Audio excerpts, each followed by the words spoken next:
Audio Jungle.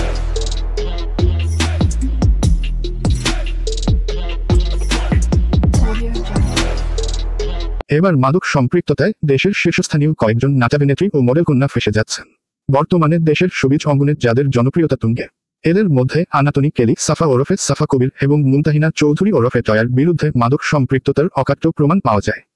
এছাড়া নাট্যাঙ্গনের আরেক জনপ্রিয় মুখ তানজিন তিশা এবং সঙ্গীত শিল্পী সুনীতি নায়েকের মাদক সম্পৃক্ততা ঘিরে বিশেষ অনুসন্ধান চালাচ্ছে মাদকদ্রব্য নিয়ন্ত্রণ অধিদপ্তর, নার্কোটিক্স। ইতোমধ্যে স্বরাষ্ট্র মন্ত্রণালয়ের উচ্চ পর্যায়ে এ বিষয়ে প্রতিবেদন পাঠানো হয়েছে। সূত্র জানায়, মাদকসহ গ্রেফতার হওয়া বিশ্ববিদ্যালয় পড়ুয়া এক ছাত্রকে জিজ্ঞাসাবাদের সূত্র ধরে তথ্য প্রমাণসহ সাফা, টয়া, তিশা এবং সুনীতির নাম বেরিয়ে আসে। একটি বিশেষ হোয়াটসঅ্যাপ গ্রুপের মাধ্যমে তারা নিয়মিত মাদক সংগ্রহ করে আসছিলেন। ওই হোয়াটসঅ্যাপ গ্রুপের অ্যাডমিন নর্থ সাউথ বিশ্ববিদ্যালয়ের সাবেক শিক্ষার্থী অরিন্দম রায় দীপকে ইতোমধ্যে গ্রেফতার করা হয়েছে। ঘটনা প্রসঙ্গে জানতে চাইলে মামলার তদন্ত কর্মকর্তা নার্কোটিক্সের সরকারি পরিচালক রাহুল সেন যুগান্তরকে বলেন, দীপকে গ্রেফতারের পর তার কাছ থেকে আমরা কয়েকজন প্রথম সারির অভিনেত্রী ও মডেলের মাদক সম্পৃক্ততার প্রমাণ পেয়েছি। এ বিষয়ে এখনও তদন্ত চলছে।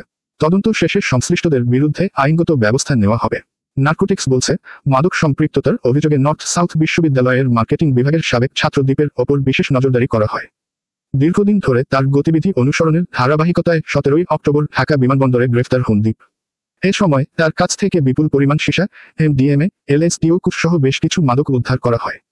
পরে নার্কোটিক্সের একটি বিশেষায়িত টিম দীপকে 2 দিনের রিমান্ডে রেখে জিজ্ঞাসাবাদ করে। তদন্ত সংশ্লিষ্টরা জানান, মাদক ব্যবসার বিষয়ে মৌখিক স্বীকারোক্তির এক পর্যায়ে দীপের মোবাইল ফোনের কল লিস্ট ও হোয়াটসঅ্যাপ চ্যাটিং পরীক্ষা করা হয়। এতে জনপ্রিয় কয়েকজন অভিনেত্রীর মাদক সম্পৃক্ততার তথ্য মেলে।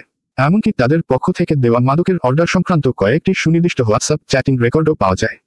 এক কর্মকর্তা যুগান্তরকে বলেন, দীপের হোয়াটসঅ্যাপ গ্রুপে সাফা, টয়া, তিশা এবং সুনীতি নায়েকের নামে সেভ করা কয়েকটি নম্বর থেকে নিয়মিত মাদকের অর্ডার দেওয়ার প্রমাণ পাওয়া যায়। পরে নম্বরগুলো যাচাইয়ের জন্য ফোন নম্বরের রেজিস্ট্রেশন রেকর্ড সংগ্রহ করা হয়। এতে দেখা যায়, সংশ্লিষ্ট নম্বরগুলো সাফা কবির এবং টয়ার নামেই রেজিস্ট্রেশনকৃত। তবে তানজিন তিশার নম্বরটির রেজিস্ট্রেশন রয়েছে তার মা উম্মে সালমার নামে। যুগান্তরের হাতে আসা কয়েকটি চ্যাটিং রেকর্ডে দেখা যায়, 23 এপ্রিল সাফা কবির তার মোবাইল নম্বর থেকে 3টি এমডিএমএ অর্ডার দেন। এজন্য দীপের হোয়াটসঅ্যাপে তিনি সংক্ষেপে লেখেন, দিতে পারবা আমাকে 3টা। পাল্টা বার্তায় দীপ লেখেন, দাঁড়াও বলি। সাফা লেখেন, ওকে। এরপর দীপ লেখেন, কিভাবে নিবা? যাওয়ার পথে। সাফা লেখেন, আমি চেষ্টা করব।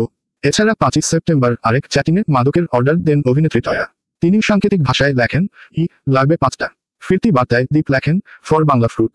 সম্প্রতি কক্সবাজারে অনুষ্ঠিত প্রাইভেট পার্টি। এরপর টয়া লেখেন, ইয়াপ, ইয়েস। মাদক বিক্রির এই হোয়াটসঅ্যাপ গ্রুপে আরও কয়েকজন অভিনেত্রী ও সঙ্গীত শিল্পীর চ্যাটিং পাওয়া যায়।